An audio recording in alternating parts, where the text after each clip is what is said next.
PM on the red line, sir. 20 अप्रैल 2013 नई Delhi. Raisina hills के external affairs के दफ्तर में कई फोन्स एक साथ बजे जा रहे थे और इसी शोर के बीचों बीच सेक्रेटरी भरत जोशी जानते थे कि इनमें से इस वक्त सबसे इम्पोर्टेंट कॉल कौन सा है। उन्होंने अपने टेबल पर रखा हुआ एक लाल रंग का फोन अपने पास सरकाया, जिससे वो डायरेक्टली प्रधानमंत्री के दफ्तर से कनेक्ट हुए।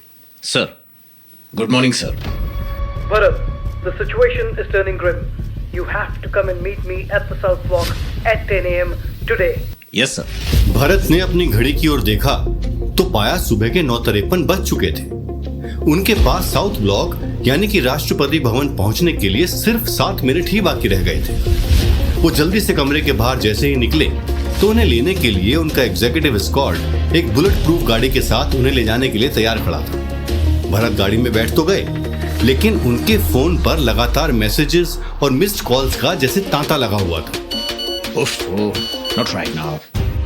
अगले 5 मिनट में सेक्रेटरी भरत जोशी राष्ट्रपति भवन के साउथ ब्लॉक यानी कि भारत के प्रधानमंत्री जी के दफ्तर के वॉर रूम में दाखिल हो चुके थे। ये वही कमरा था जहां से काउंटर इंसर्जेंसी, सर्जिकल स्ट्राइक और दूसरे कई सीक्रेट ऑपरेशंस को ग्रीन लाइट किया जाता है। भरत जब कमरे में दाखिल हुए तो उनके सामने एक लंबा सा कॉन्फ्रेंस टेबल था, जिसके दूसरी ओर इंडियन आर्म्ड फोर्सेस के नामी और जांबाज मेजर संजय भरवान बैठे हुए थे। उनके साथ नेवी के कुछ सीनियर ऑफिशियल्स भी शामिल थे और दीवार पर लगे हुए एक बड़े से LED स्क्रीन पर कुछ न्यूज ब्रॉडकास्ट चलाए जा रहे थे। Tonight, Sudan descending into violence, with deadly gun battles exploding on the streets of the capital Khartoum. Sudan में सेना और अर्धसैनिक बलों के बीच जंग हो गई है। सूडान में भारतीयों के लिए एडवाइजरी जारी की गई है। न्यूज क्लिप्स देखने के बाद मेजर भरवान भरत की तरफ मुड़े। जोशी साहब, लॉन्ग टाइम नो सी। भरवान साहब, आपकी कर्मभूमि जंग का मैदान है और ये कॉन्फ्रेंस रूम हमारा। रायसेना हिल्स से हम दुश्मन पे हमला बोलते हैं, लेकिन हम दोनों का मकसद एक ही है, देश की सुरक्षा। मेजर भरवान के चेहरे पर मुस्कान छा गई। वो और भरत काफी अच्छे दोस्त भी थे, जिन्होंने एक साथ कई कोवर्ट ऑपरेशंस को अंजाम भी दिया था। तभी दोनों की बातों के बीच एक तीसरी आवाज गूंज उठी। जोशी साहब, मेजर भरवान। जब भरत और मेजर स्क्रीन की तरफ मुड़े तो खुद national security adviser Shri Ajit Doval साहब बोल रहे थे। आपको पता है कि हमारे अफ्रीकी दोस्त मुल्क सूडान में इस वक्त हालत दिन ब दिन बिगड़ते जा रही है। ऐसे में अमेरिका, ऑस्ट्रेलिया, फ्रांस और यूके जैसे देशों ने वहां से अपने लोगों को निकालकर वापस ले जाने के लिए ऑपरेशन प्लान करने शुरू कर दिए हैं। जय हिंद सर। जी हाँ श्रीमान, हालात काफी खराब होते जा रहे हैं, लेकिन क्या हमें वहां पर चल रहे सीज फायर के अंजाम तक नहीं रुकना चाहिए?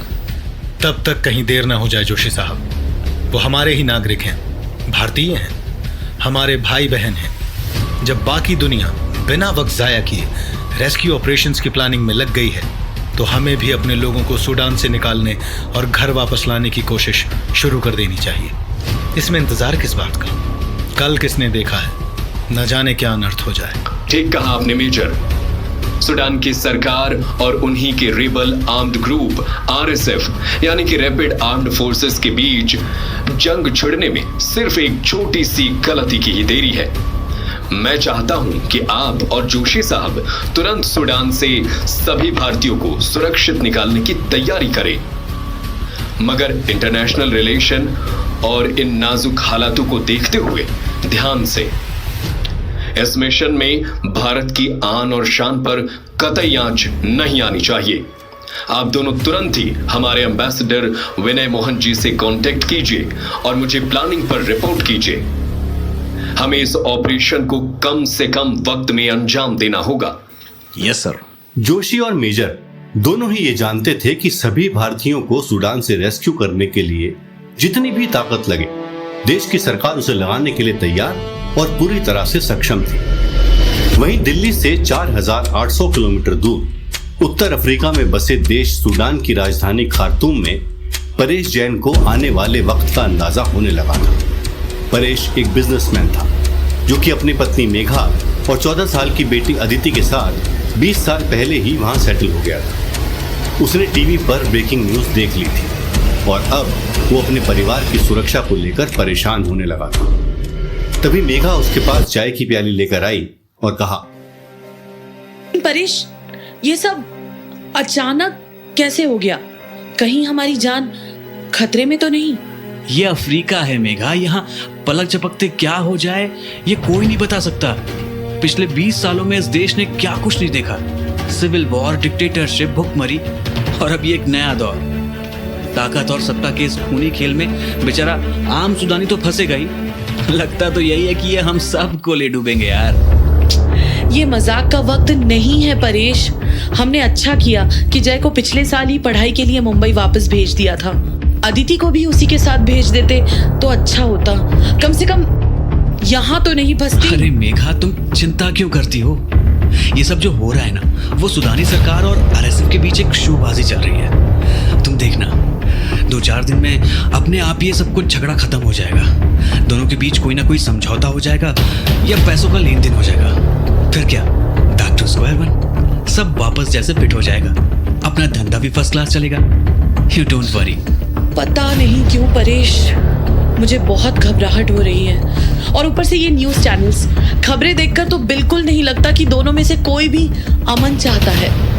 जहां एक तरफ परेश और मेघा इस दुविधा में थे कि आगे क्या होगा, वहीं सूडान के 2 जंगी जमात एसए यानी कि सूडानी सरकार की आर्म्ड फोर्सेस और आरएसएफ यानी कि रैपिड सपोर्ट फोर्सेस राजधानी खार्तूम की सरहद के ठीक बाहर हफ्ते भर से चल रहे सीज फायर के तहत इस बात का इंतजार कर रहे थे कि आखिर समझौता करे भी तो कौन। दरअसल बात समझौते की नहीं, बल्कि ये खार्तूम और सूडान पर सत्ता जमाने और राज करने का एक खूनी खेल था, जो कि आने वाले कुछ ही घंटों में पूरे मुल्क को हिलाकर रखने वाला था। पूरी दुनिया और भारत की नजर इस सीज फायर पर टिकी थी, जो कई हजारों लोगों की किस्मत का फैसला करने वाली थी। वहीं दिल्ली में खार्तूम के बढ़ते तनाव के चलते मेजर भरवान और भरत जोशी ने एम्बेसडर विनय मोहन से तुरंत संपर्क किया। हेलो हेलो, क्या आप हमें सुन सकते हैं? हमें यहाँ से निकालिए मेजर। क्या आप ये आवाजें सुन रहे हैं? शहर में गोलाबारी शुरू हो चुकी है। भारत के एम्बेसी के कुछ ही किलोमीटर दूर ये हो रहा है और आग यहाँ तक पहुँचते देर नहीं लगेगी। जोशी साहब, यहाँ की खबर भयानक है। आज रात भी शहर के कई इलाकों में भारी गोलाबारी होने की खबरें आ रही हैं। इन इलाकों में हमारे कई भारतीयों के घर और बिजनेसेस हैं। मेरे साथ कई 100 भारतीयों ने इंडियन एम्बेसी में अपने अपने घरों को छोड़कर शरण ले ली है। उन्हें आप ही का इंतजार है। उन्हें भारत सरकार की छत्रो छाया की जरूरत है। जल्दी कुछ कीजिए, हमारे पास वक्त नहीं है। मेजर भरवान एम्बेसडर की बातें सुन ही रहे थे जब फोन पर उन्हें अचानक गोलाबारी की आवाजें सुनाई दी। एम्बेसडर, हेलो हेलो, क्या आप ठीक हैं? शिट, जोशी साहब, we have to move to Khartoum now. शायद मेजर संजय भरवान और सचिव भरत जोशी को इसी इशारे का इंतजार था।